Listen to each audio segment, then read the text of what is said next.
No role plays, no conference calls, no BS. Chris and Lorenzo share 4 decades of combined experience to help you become a more effective leader. This is Hacking Your Leadership.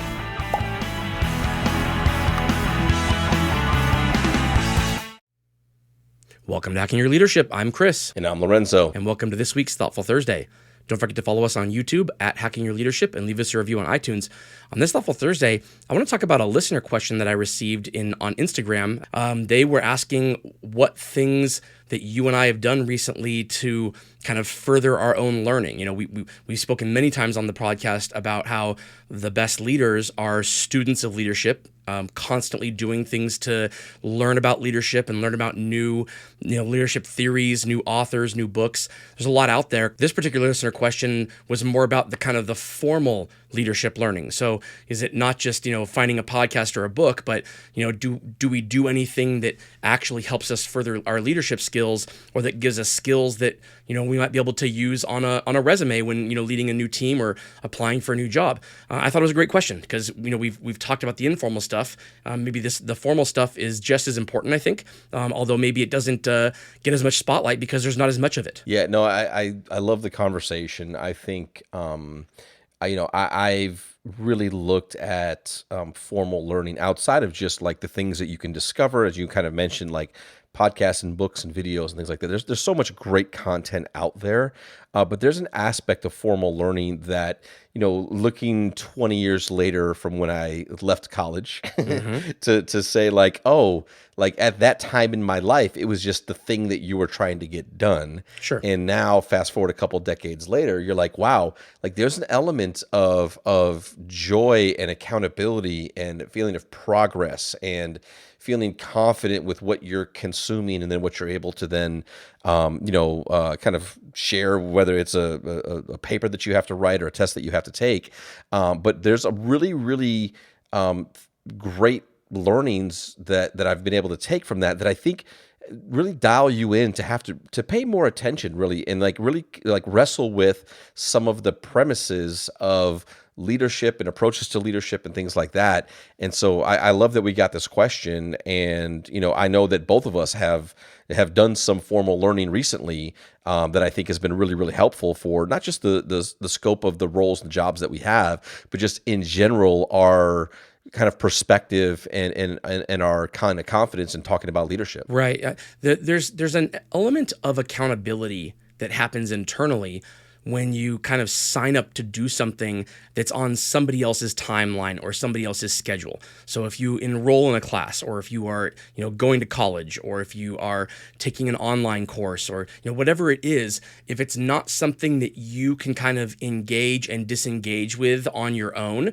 but rather it's a finite amount of time and you have to get this thing done in this amount of time, there's an element of commitment that takes. I can pick up a great new leadership book and start reading it, and then if I get really busy, I can put it down and come back to it 3 weeks later or 3 months later, and no one is worse off for it besides myself. Whatever time I didn't take to read it. But when other people are counting on you, maybe you have a team of people working together or groups working together, when you have an instructor or a professor or someone who is teaching a class on a specific timeline, all these other accountabilities come into play when you kind of sign up to do something that is formal rather than informal. Most recently, I got my SHRM certified, senior certified professional certificate in 2015. And I've kept renewing it every 2 years since I've gotten it, which requires courses. I have to take classes and take a certain number of units to be able to maintain that. And then I have to take tests in order to maintain the little certificate that I get sent every 2 years saying that it's been renewed. And I think, it's not just that it looks good on a resume. I feel like a lot has changed over the last 5 or 6 years in the world of human resources. Whereas if I just did like a one and done thing, a lot of that stuff is stuff that you don't really need anymore. It's the new stuff that's coming down that you really have to know in order to be, relevant and kind of on the forefront in whatever field you have. I love that. And I think that I recently took a course on Coursera, in full transparency, the first thing I saw was the University of Michigan logo, and I was like, I want to take that course, whatever it is. And it was leading teams, Your which bias. was, yeah, a little bit Yeah. biased, right? Like Ohio State University could have the greatest leadership platform in the whole world. I would never take a class because I'm petty. But no, it was great, and it was interesting because it was through Coursera, which I found really, really enjoyable. I found it easy to consume the content. I was able to do a lot of it kind of listening while driving. And then there's parts of it where you kind of have to interact, answer questions, things like that, take quizzes, tests, and all, which I could sit down and be able to do. But being able to listen to the content, listen to the lectures, rewind them, like tag certain things that I wanted to go back to, while much of it, what I would say would be kind of like an intro to leadership and like the basic concepts of leadership, I really enjoyed it because I have never had formal leadership education.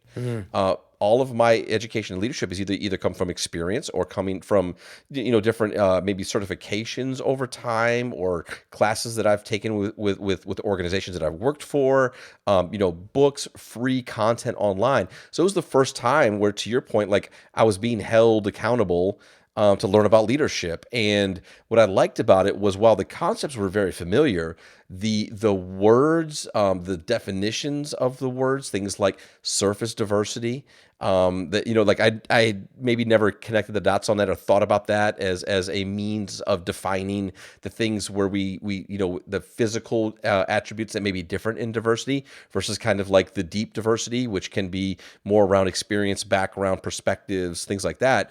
I learned a ton of language, and I liked all of the data and research, because I think so many times Sure. we know concepts in leadership, but to say it like, here's a data point or here's something from a research standpoint that really kind of like solidifies that perspective, I found it really helpful. Yeah, that's right. I want to ask you a question, Lorenzo. If a person is listening right now, where should they start? Whether they want to go, seek out the same places that we've done or go elsewhere, if they want to do something to kind of further their education in leadership development or elsewhere in a formal way, where should they begin? So I want to ask you that, but first I want to give the word from one of our sponsors.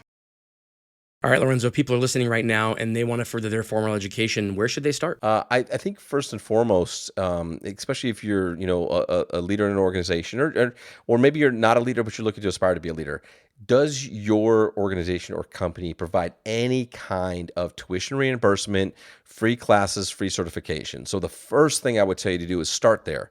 Is there any way that you can get some element of formal education either paid for or sponsored by your organization? Or maybe they have partnerships with different companies where you can get some of these certifications. So start there, because I think that any way that you can kind of get it for free, I'm a huge proponent for. And a lot of organizations, especially for full-time employees, offer those types of benefits. If not, then I would definitely just hit the search engine, hit your favorite search engine, and just start typing in free leadership courses, free leadership classes. I think what you will find out is that there are many that are out there that, while not formal in the fact where you have to enroll or where you have to pay a fee, they definitely have timelines. They have quizzes, they have courses. Some of them have Discord channels where you can kind of take these classes with other people that are doing it. I like the idea of the formality where you have a semester, or you have 4 weeks or 6 weeks or 8 weeks, and you're kind of on the hook for making sure that you not only consume the content, but that you learn it and that you're ready to apply it. That, to me, I really like that more. But if you don't have that capability right now, there are definitely more places that you can find that will give you more of a formal learning without maybe it has to be done in this time frame or through this school or through this software or through this company. But that's kind of where I would start first, is just like see what all of your options are. Once you've kind of done that, now start thinking about what are the things that you want to develop in your organization or in your role. Is it things like project management? And you're trying to figure out how to prioritize and how to build out schedules and systems to help you get work done. Is it people leadership? Is it understanding people and leading people, inspiring, motivating people? Is it things like in HR and policies and procedures that you need to know for your role? Is it inclusion and diversity and understanding how do you lead different teams in different ways? Like really taking into account where you're at right now, and what are the things that you feel that you need to kind of upskill in to then create opportunities for yourself in your current organization or into the next job somewhere else. Right. I was just going to say that if your next step in your career is not at your own organization, or if it's just a stepping stone to something else, you need to be really focused on talking with people who are doing the thing that you want to do next, whether that's the next step above you in your org or in a completely other company. Talk to the people who are doing that and find out the skills that they have or that they believe are important to success in doing that role. And there will always be courses that you can take that kind of help you level up in that particular set of skills to make you just kind of a more formidable applicant when it does come time to take that next step in your career. Absolutely. And with that, it brings us to the end of this episode. This is Hacking Your Leadership. I'm Lorenzo. And I'm Chris. And have a great day.